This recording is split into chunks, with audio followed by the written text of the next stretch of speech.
Okay, what are we doing tonight, Dad?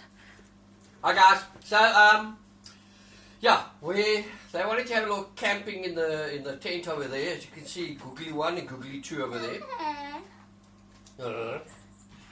And well, they've been begging me to make a proper story since I had an accident over 4 years ago, and I made up one to tell them a story while I was in hospital to calm them down because they were upset about that I wasn't at home. Anyway, so I decided this morning to try my luck from normal adult books into a children's book. And well, my wife said, we need to do a YouTube video of this. We need to let you guys decide what you think of it. So far I've got 2 chapters. I might only just read 1 chapter for now. Like your input.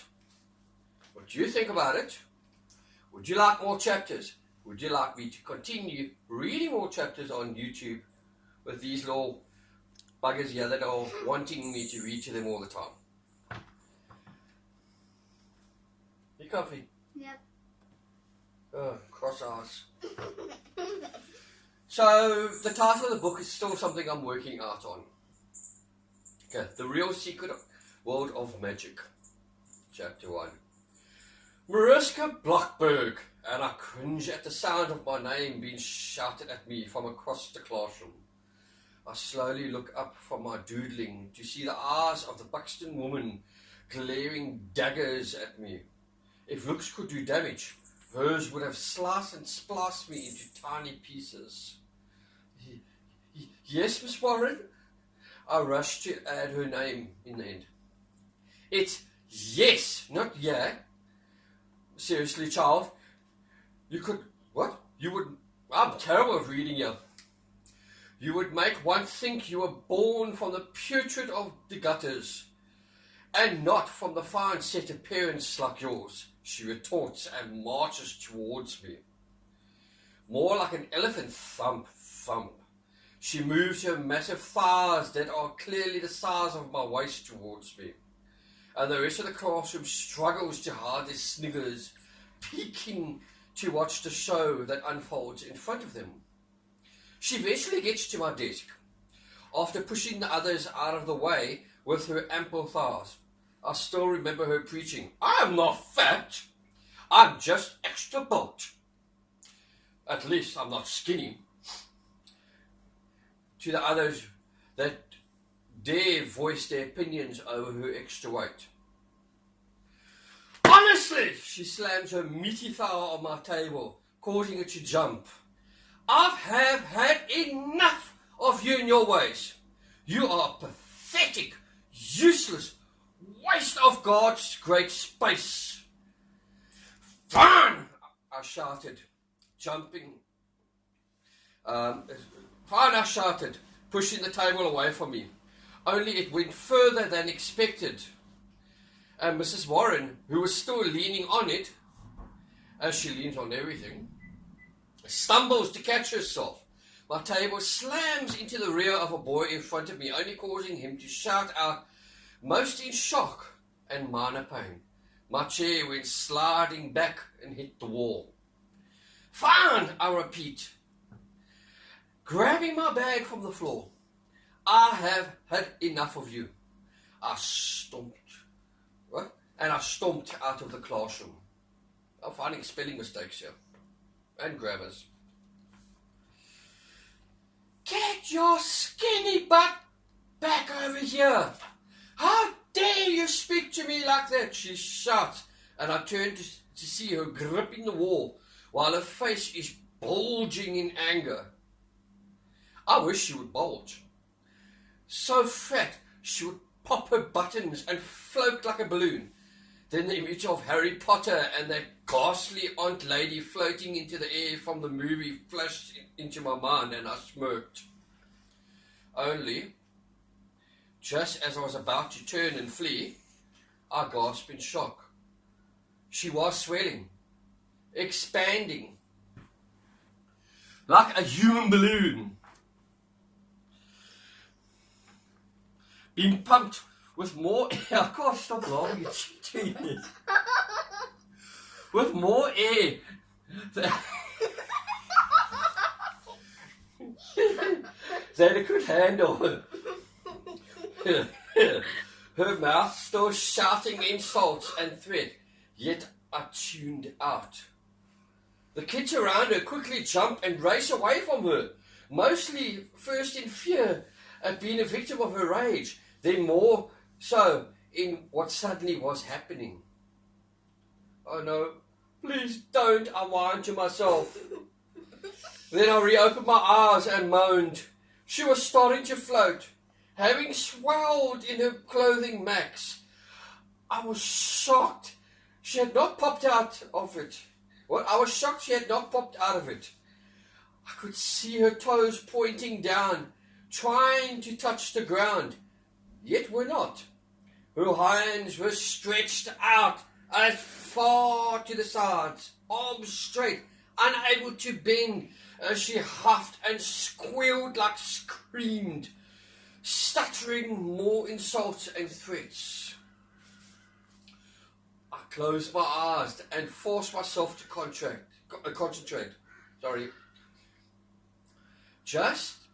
At just 12 years old, this was not an easy task for a normal person. Probably for us too. Undo the wish. Please undo the wish. Please stop it. I begged and begged my internal self. The tears were streaming from my eyes as I pleaded and pleaded. Then I heard a poof. Screams, mostly from the other kids, with some from Mrs. Warren, rocked the classroom, and I slowly opened my eyes to see her back to her normal size, on the floor, gasping with air. While confetti slowly settled around her. What the heck? I turned and pushed past the other students, running down the hall and up another, down a set of stairs, down another hall until I burst out the main doors into the world. I am never coming back, I stated, and tossed my school books to the ground. Having kept everything in my bag, as my locker used to always be broken into by the bullies and would take my stuff and hide it, damage it, or other ugly things. Like once my clothes were hung from a tree while I was at PT swimming. And when I exited the shower to change, they took my swimming costume too. The gym teacher told me to make sure I kept my stuff with me. Then he dragged me to his office. Leaving me there, he fetched my clothes and made me change while he stayed there. Gross. But I learned how to change while still having the towel around me. Kids are bullies, cruel bullies, and most teachers hated me. Why, I have no idea. Once a boy cornered me and kissed me. He stuffed his tongue into my mouth while his hands groped my teen breast. I hated it. I shoved my knee between his legs. Only I got punished. Sentenced to a week of detention while he smirks and brags to all the other kids. I hated my body. I'm 12 since last Friday, where no one wished me happy birthday except myself. My body decided to blossom once I turned 13, and now I look like a 14 or 15-year-old. Mom, who's never around, doesn't care about the clothes that are too small for me, so I would steal money and go buy bigger clothes from the thrift store to hide my development. I'm walking down the street, not caring about anything, while the tears stream down my eyes. The saltiness from them are burning my eyes and my hand, not clean, and was causing my eyes to irritate more as I rubbed them to dry the tears. Never am I going back. I take 17 minutes to walk home. I know this, as I time myself many a times in the past, when I still had a watch that I got myself as a present when I turned 11. My Minnie Mouse watch. It was one of the only few items I still had. Until the bully Gary tore it off and stomped it with his foot, breaking it. I still have the pieces. and in the old, have the pieces in an old yet clean sock buried in my secret hiding place. Pushing open the door, I cringe at the sight of my mother standing there, arms crossed, foot tapping on the floor. Now you've done it. I've just had a long call from the principal, who informs me your teacher was submitted to hospital for mental and heart issues. Why can't you be like normal child, like everyone else? Why can't you just be a normal child like everyone else? Always causing problems and blaming others. Well, I have had it. Pack your bags. You're going to stay with your stupid father's sister in Plymouth. Maybe she can fix you up. Ah! She turns and marches away. You got 1 hour, she shouts back to me. What are you doing? Wiggly butt. I turn and rush up the stairs with renewed tears. Grabbing my suitcases, I pack everything I wanted. Then I dug under my bed, exposing my secret hiding space. Pulled out my hidden stash of prized possessions and money that I had stolen. With my favourite doll under my arm, an old bunny with floppy ears, I dragged my 2 cases down the stairs out to a waiting car.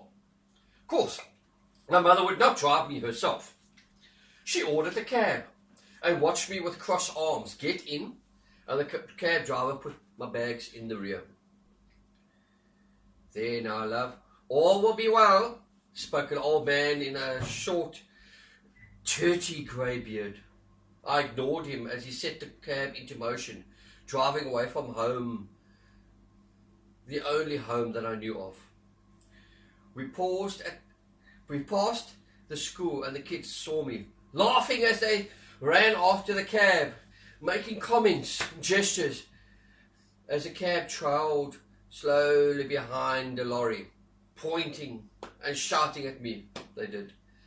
Hatred filled me, and I wanted to retaliate. Ignore them, love. They're not worth your breath.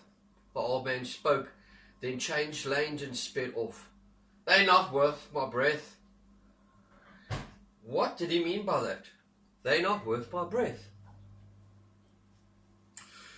We left him behind and the slow driving lorry. We left everything and headed deeper towards Paddington Station in London. There the old man, to my surprise, smiled as he took my bags and encouraged me to follow him to the waiting train. Once on board, he tipped my hat to me at the doorway and smiled. Remember now, lass, you're a special girl. God made you for a reason. Now hop in there and you keep hope. Your life is about to change in more ways than you can imagine. Off with you now.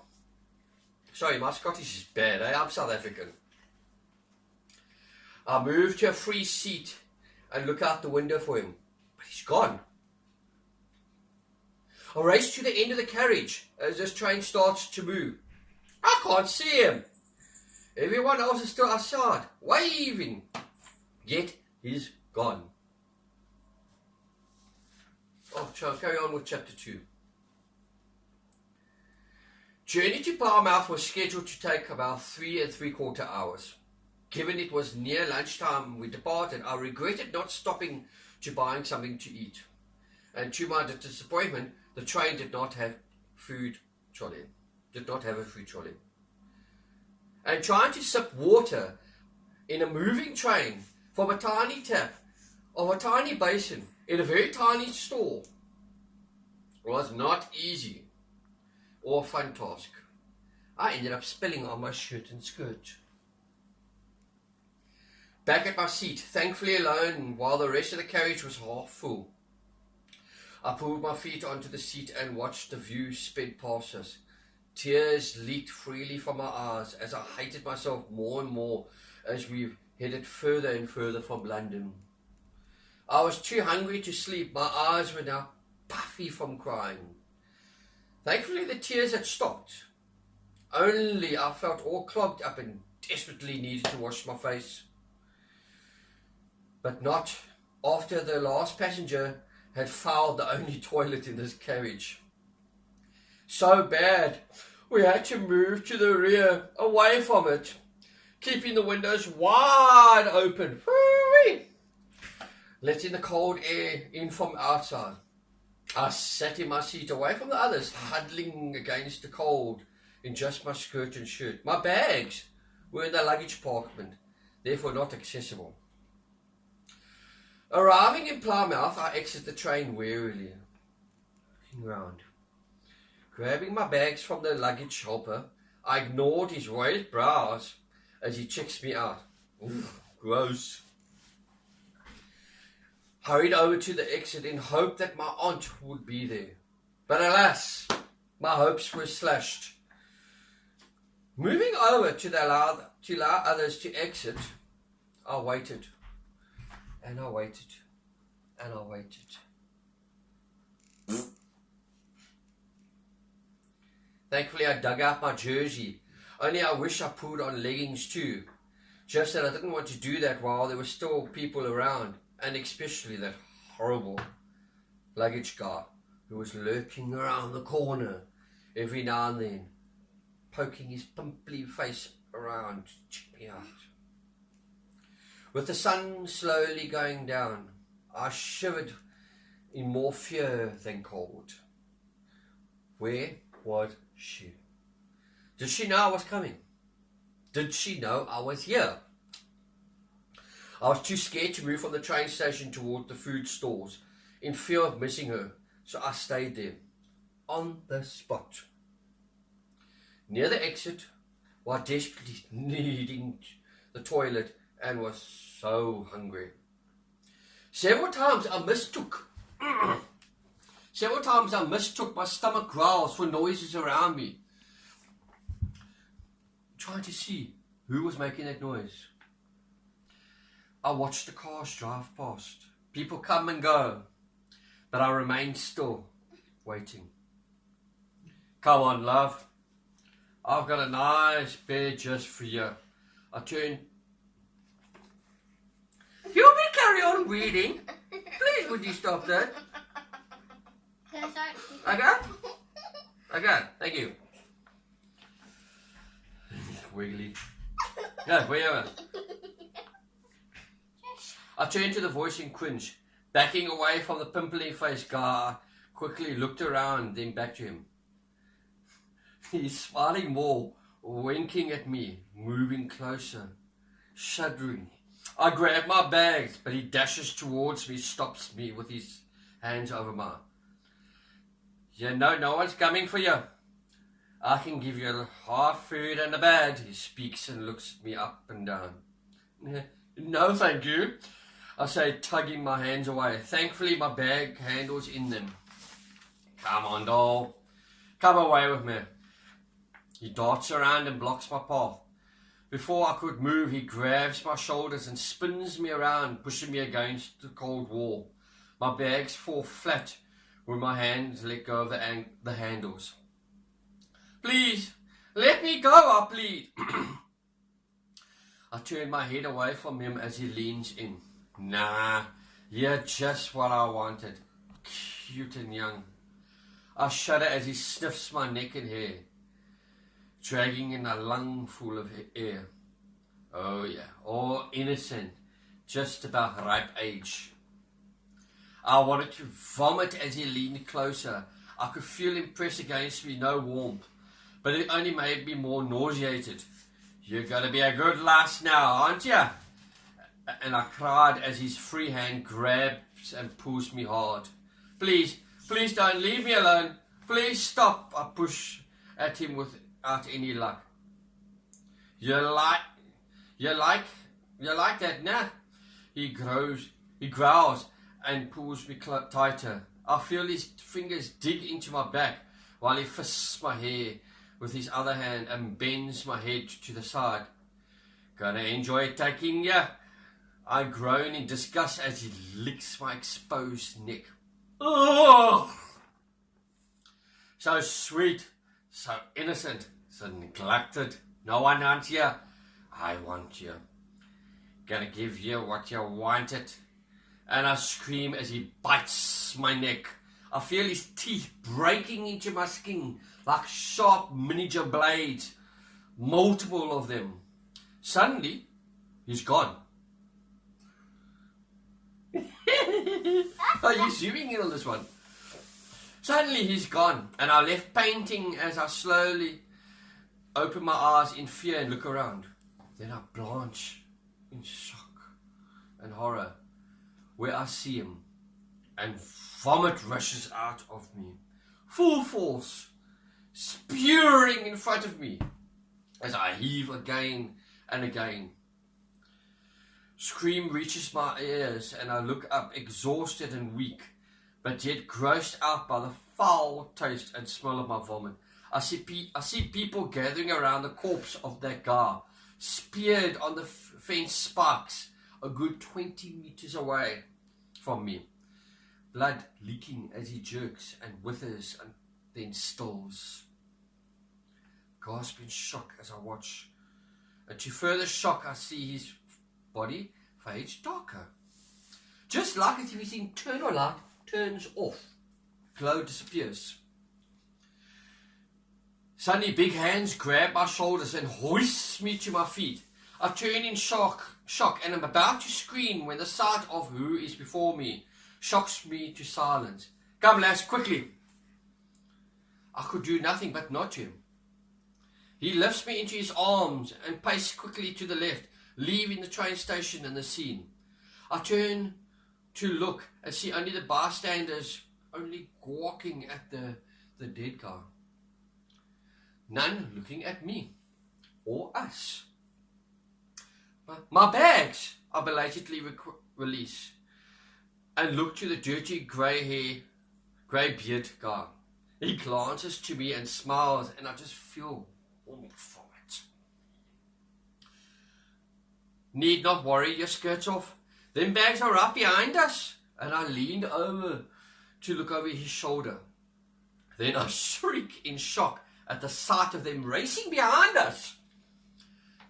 Unguarded, unhelped, only on their own two wheels. Balanced perfectly in the perfect angle, not to drag and not to topple over. Even my small bag that I kept with me was resting on them, on one of them. How? I gasp in shock. He grins while glancing around. Time to leave this space. He speaks more clearly than I had heard him. Then I see everything around me blurs. It's like we are racing. Faster than a car. Faster than a train. Than a plane. Of course, I've never been in one to experience it, but I saw on the TV. I look down and see he's just walking. Still fast. The ground is rushing so fast, it makes me dizzy. Close your eyes, love. No need to get sick on me. And I do, trusting him. When I do, I feel so safe. And the warmth of him surrounds me, fueling my cold body to warm up. Here we are, and I open my eyes, not moments after closing them. It's still night, yet I glance to the clock on the one building, and I see the time shows just after 8. Welcome to Land's End, he says, the southernmost town of England. Glance around to the darkened town, with just the street lights on, and a few houses with lights on. But we were in Plymouth, I say, and he lets me down to my feet. I feel the cold creeping back and want to climb back into his warm arms, back into his warmth. Only then I noticed he was tall. Actually, tall was barely describable. He was huge. I'm 5 feet exact. Character, eh? Not me. Yeah, the nurse told me that. Nurse told me that. But he must be close to what? 7, 8 feet tall. And you guys, I'm 6 feet. Okay? It means he's here above me.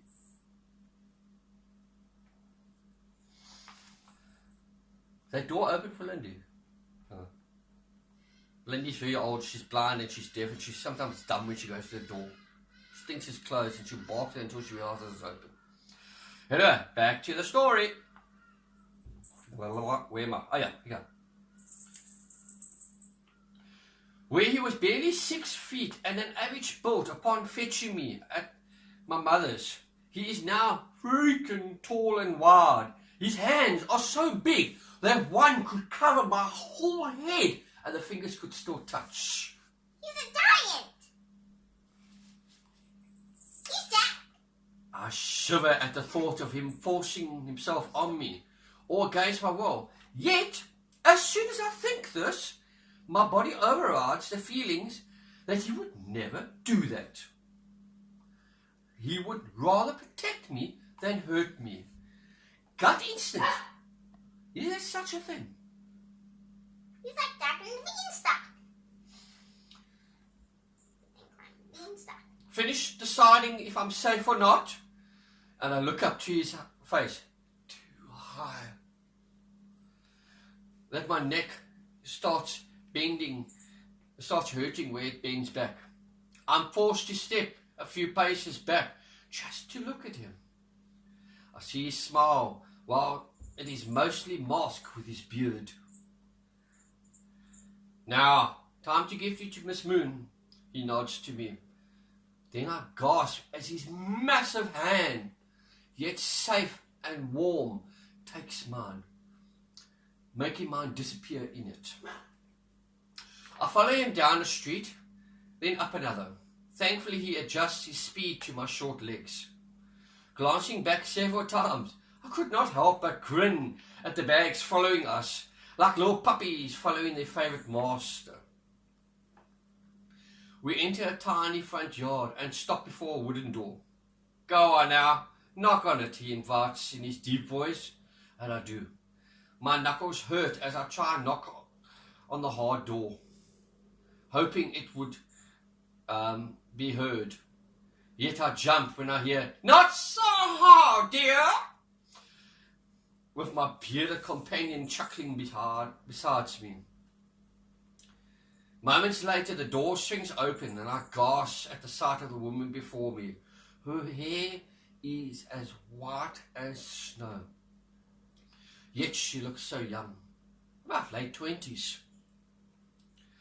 "Marissa, come in," she grabs me into a hug. This woman is taller than me, nearly a head taller. And as soon as I lean into her embrace, I knew it was my dear aunt. "Rupert, thank you for saving her." And I see him nod, then grunt. I pull out of the hug and turn, wanting to thank him, but he's gone. Vanished. My bags are settled in their upright position, handles neatly stowed away, waiting for me to take them. I rush back out into the garden, hoping to catch him, but when I look up and down the road, it's totally deserted.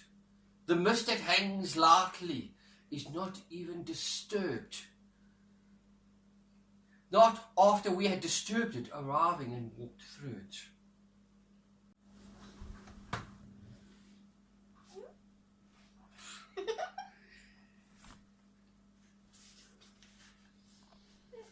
Are you finished, madam? Yep. You're the most weirdest child I've ever seen. I'm always weird. Looking for something, dear? I turned to Snow White hair woman, who smiled and wrapped her arms around my shoulders. I wanted. Where'd he go? I stutter as she smiles. You'll see him again. Trust me. Come in. Let's get inside and you into warm clothes after a nice bath and a meal.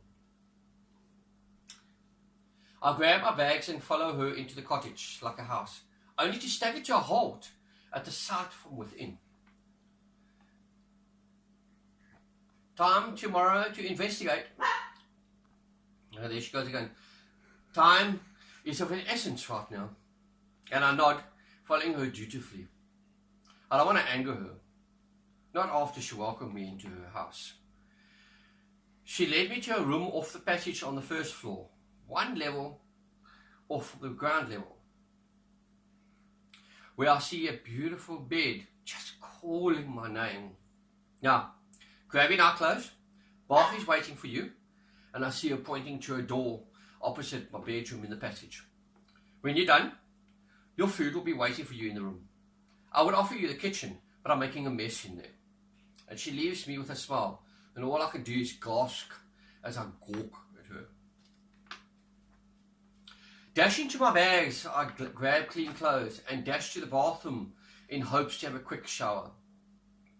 Only the sight of the bath filled with bubbly water that smelt so divine enticed me to strip my clothes off and hop in, sighing as I sink into the water. Oh, Mummy, look, she's arrived! Can I wash her? Please, pretty please? And I shriek and scream as I cover myself with my arms and hands, looking around for a small child's voice who just spoke. Oops. I hear the voice and I'm looking around still. Why are you screaming? And I look at my aunt, who initially fearing her as she barges into the bathroom. But it dissipates as I see her looking at me a genuine concern, with a wooden ladle still in her hand. There was a voice, a child voice. What's watching me? It said I wanted to wash me. I sob at her. Hush now, child. It's just Sia. And I watch her move over to a bunch of soaps and sponges resting on the side of the bath. She picks one up, a pink-coloured sponge. Sia, are you scaring her already? I thought we agreed it would give her time to adjust. Sorry, mistress, spoke the sponge in a remorseful voice, and I saw it move. It hopped and turned around facing me. My mouth just fell open in disbelief as I saw 2 eyes and a mouth. Sorry, Miss Marsha. I was just too itchy to be quiet. I've been waiting so long to meet you. Marsha, this is Sia. She's barely a year old. And that over there is Norma, her mother. My aunt points to the older, more used yellow sponge, who now also has a face clearly smiling at me. All I could do is just gasp. Mistress, allow me to control Sia and help Miss Marshall to understand. And my aunt nods. Then she just drops Sia into the water. Sia squeals in happiness as she falls and flumps onto the water. A small wave forms around her as she sighs and giggles, slowly sinking deeper into the water. I could not help but giggle too. I carefully reach out with one hand, while still covering my upper body with the other hand. Sia just giggles as I lift her in my hand. Then surprises me as she twirls around just barely above my hand and lands back onto it, water sprouting out from her, even wetting my face a bit. I burst out laughing. She stalls for a moment, glancing at me with a hint of a smile. I think he laughs with me. I'll leave you to enjoy. Remember, your food will be ready when you go to your room. And don't venture downstairs until sun up tomorrow morning. I nod and she leaves with a light wave in the air. We're going to be best bath friends, Miss Morris. With Marsha, squeals Sia excitedly to me. I look at her and try and work out, how is this weird thing happening? How can a sponge I get a sponge, and she's clearly a sponge, animated like a cartoon, yet very realistic. Don't overthink things, miss. In time all will be revealed, speaks up Norma from where she watches me with a smile, from her spot on the side of the bath. See, I think for tonight, allow Miss Martha to wash herself unaided. She needs to adjust. Okay, Mommy, and suddenly the face disappears. The animated sponge was back to normal. Like an everyday sponge that you buy in a store. I glanced to Norma. She's too turned back to normal. Oh, Jenkins, this was way too much.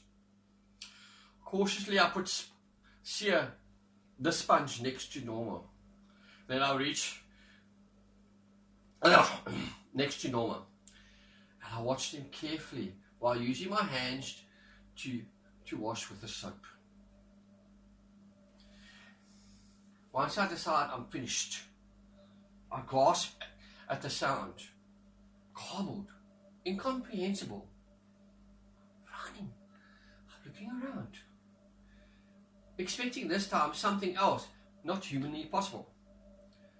Who's there? Show yourself, I order, but shiver slightly, mostly in fear and shock than the temperature of the water that is not cold. Distorted sound comes again. This time I see bubbles breaking near my feet. I reach into the water and wrap my fingers around an object. A soap? Huh? As soon as it exits the water, the voice is clear. About bloody time! It sputters and spits, then turns to face me. I could have drowned down there, you know. Down the hole! It retorts to me, and I am in total, frozen, in utter shock. Now, what about your back? Can't have your dirty there, messy Mrs. Spade. See her? Chop, chop! It orders, and in a flash, see her flies from where I had placed her. I watch as it twirls around the soap, and then flies behind me and giggles as it washes my back. What the... Or don't I hear Celia's moments later and feel it leave me after scrubbing my back, not too hard, yet perfectly to make sure that I'm clean. My back does really feel cleaner. Much cleaner than I've ever expected. Rinse yourself now, the soap orders, and I nod, dipping further under the water, bringing up to my chin. Then I feel Seal glide over my back and rinse me off. Then flies out of the water, wringing itself off the water, and settles next to Norma, who just rolls her eyes.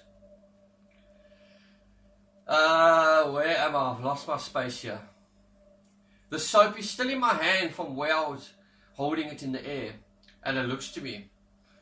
Then she smirks and hops over to the soap tray, settling her with her face disappearing. Mrs. Tar's the pink one. Her name's Teals, speaks here. I can't do a low child voice, okay? My throat's getting sore. But a horse and all.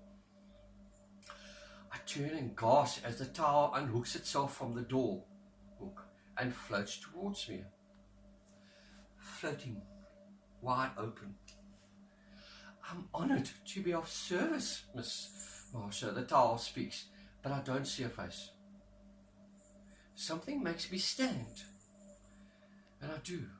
Then the towel float like flowers to me, wraps itself around me, covering me from all eyes. Not that there's any to look at my nakedness. Maybe the soap and the sponges. Jinkies.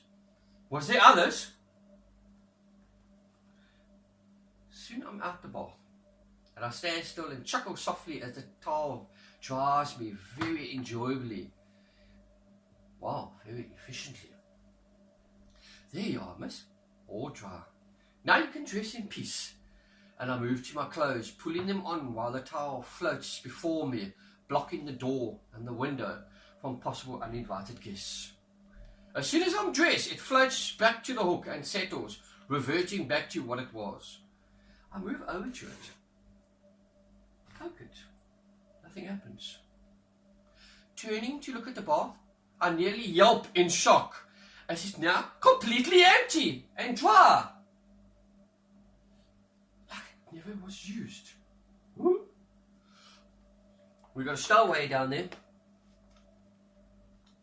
Returning to my room, I'm trying to comprehend what all had happened in the bathroom. When I turn around after the door closes itself for me, I stumble back against it when I turn to face my bed, in shock to find a tray of food now in my room, situated beside my bed, where it was never there when I entered. Exhausted and confused to even think, I just stand there gawking. Must be exhaustion. Must be hunger. I eat the yummy food and climb into the bed. Then I look to see where I left the tray. It's gone. This was all a dream. It has to be. So I close my eyes and hope against all hope that this was not a dream. And that's the end of chapter 2. Chapter 3 leads on where she has some fun in the kitchen. Okay, she's tired, like falling asleep. And I'm that boring, boy. Is it very Well, cool? your story's a little funny. So what do you think of it? Funny. Funny. Ty? Cool. Cool. Ty doesn't like it, eh? I do. Because you got The so girl can many do of magic. them all by her. And she'll wake up in the morning and she's got curtains and a lamp and that speaks to her and a jacket that snuggles to her and a bed that hugs and keeps her warm and a wardrobe that opens to invite her to pick up new clothes. And when she goes down to the table, she's got like food floating all around her, dishes being washed, and the big giant comes and visits again. Oh, Jack and Beans.